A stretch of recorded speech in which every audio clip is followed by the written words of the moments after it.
Hi, I'm Adam Rogers with Metra Home Theater Group, and today we're here to talk about the new CTS, or Compliance Test Specifications for HDMI 2.1 cables. When I received the email shortly before CES, I immediately forwarded it on to Brent, very excited to finally have the new CTS. He then called me back shortly afterwards and dashed my hopes and dreams against the rocks of reality.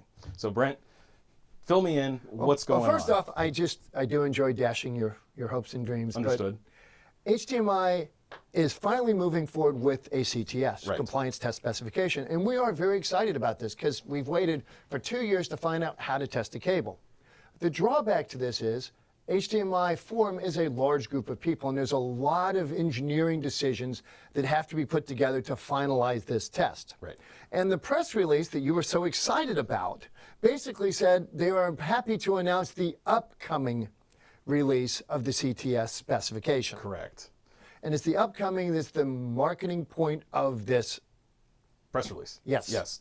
So with that in mind, Brent, what does that do for everyone who's out there who's reading this, who probably like me read it and thought that finally we're getting a CTS? Well, just for what it's worth, you are not the only one. We had several adoptees stop by, and they told us also that it had been released until they reread what was text. Right. Now, so everybody understands this. For HDMI to give a certain value to a cable, meaning it's a high-speed cable, a standard speed cable, or in this case, a new Category 3 cable, there are very specific test parameters that have to be gone through. These include eye pattern performance, jitter performance, and most importantly, at this data range, EMI performance. Right. And that is the biggest issue that's holding this up. And what do we have to do to test for FCC Part 15 compliance? And more importantly, how many facilities are in fact set up to test for this? Not very many, if I understand correctly. This has been the big drawback, is right now, there really is only 1 or 2 facilities set up to do this, and the test can probably take up to 4 hours per cable. Wow. Now, in the case of Metra Home Theater, that is 50 different cables to go in for the certification for the CTS. Right. 50. So even if they work full time, that is a month just to go through our cables. Correct. It's going to take quite a bit of time. So now that's all well and good on the manufacturing side of things, but what about for the guys that are out there who have inventory of cables that, like our MHY or MHX cables? Well, fortunately, we have been very lucky. We have a real 8 gig generator. Right. An 8K generator, excuse me.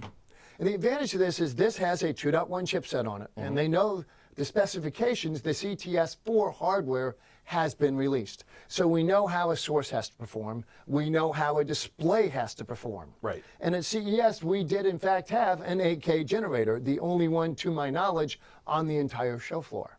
See, that's pretty good for us, right? Yes, it is. And we were very fortunate to be working with Meridio for the signal generator. Right. So we know what it takes to generate the data. So we've had the opportunity to do preliminary testing on our 1, 1.5, 2, and 3 meter cables and our new 8K fiber cable that was on display Right. at CES. Our new 48 gig Yes. AOC cable. So I can tell you without any reservations, we can make 8K work. Wonderful. However, there's a whole lot of products out there that are not even for high-speed channels, like the MHX, the MHY, the VLOX passive, and the VLOX active in our AOC cables. A lot of companies are only doing 3 high-speed channels. Right. So they're not even going to get to 24, which is step 1 of this CTS, Right. much less the 48. So with all that in mind, when should we see this new certification in place? I mean, My honest opinion, because of the number of companies involved Right. for this process to go through, if we see it by the first of next year, I would legitimately be very happy. Because it's not just, okay, how do we test 1, 2, and 3 meter cables, which is probably the limit that copper is going to go at 48. We also have to know how to test active cables, whether it's a fiber or a copper cable. We have to understand the parameters for those testing because it is different than a passive cable. and that CTS is what gives us those parameters Yes, to it know is. how to test those cables. Right. And discussions with different members of the forum indicates that they're trying to hold off and release the entire CTS at one time. Gotcha. Not a guarantee, but that's my speculation. Gotcha. So with all of that as well, for the people who are out there that are purchasing cables to be ready for the stuff that's coming in, to be ready for the 8K, to be ready for the 24 gigs and higher, bandwidths. How do they make sure that they're purchasing authorized cables that will be ready for all of that? Well, the legitimate answer, there is no way to have an authorized 2.1 cable now. In fact, anybody claiming to have an HDMI 2.1 cable is lying because there is no CTS for 2.1. We can tell you that we can do 48 gig based on what is known for CTS for hardware and display. Right. And we know we can do that. I can tell you that our MHX or MHY as mentioned, our VLOX passive and our VLOX active, depending on the length, certainly 3 meters in the MHX, MHY, and VLOX that I'm hoping for in the VLOX passive, right, are going to support the 48 without a problem. And the new AOC, new VLOX AOC goes out to 100 meters. Right. And so because we showed that at CES. Correct. Where we get the full 48 gigs yep. at that longest length yes. with the AOC cable. So there are answers and there are ways to start the job right now.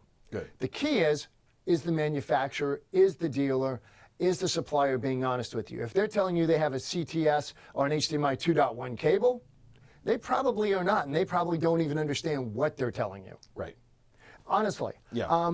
However, if they can show you proper testing through a generator that, yes, it is 48 gig, it's worth listening to them. Like we did at CES. Like we did at CES. Exactly. And of course, we took the opportunity, because we had the 8K generator, to test other systems. To see where we were at. And we had the generator and the display here to continue our testing. Exactly. So there's a lot to know here yet. We're certainly in the very beginning of this, legitimately at the very beginning of this. I think by the time the CTS is released, HDMI will have a very firm understanding of what it's going to take to assure and ensure that the consumer gets the best performance from his cable. So hopefully soon we'll have some kind of information about the CTS for 2.1 for the cabling. Like you said before, we have the CTS 2.1 for the source and the display. And the displays. We just don't have it for the interconnect, the actual HDMI cable itself. So, and again, fortunately, at least for us, at CES, because we have a source and a display that are both 2.1, we were able to run our cables through the test gamuts for those hardware. Correct. Now, I cannot call them 2.1 certified. Correct. I'm not even going to try to, because there's no way to do that yet. Right. We just know that they work. We know they work at 48. Right. So with all that in mind, Brent, where do we go from here? Are we? Well, at this point in time, we continue testing. Yep. I know that there are other entities looking at providing certification for 48 gig systems. Right. Who's going to be first at this point, I don't know. Yeah. Hopefully HDMI themselves. Well, the thing is, it's what I refer to as the what do you want for lunch syndrome. Right. It's not one guy making the standards. It's almost 100 different forum members that have to agree. Right. And as you know from just picking lunch with me, it can be quite a daunting task to get two people to agree on something. Yeah. Much less 100. Yep.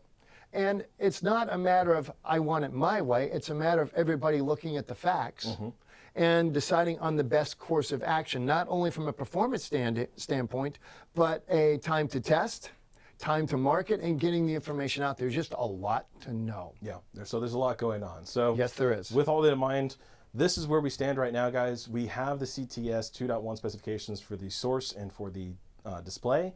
We are still waiting on the CTS for the cabling itself.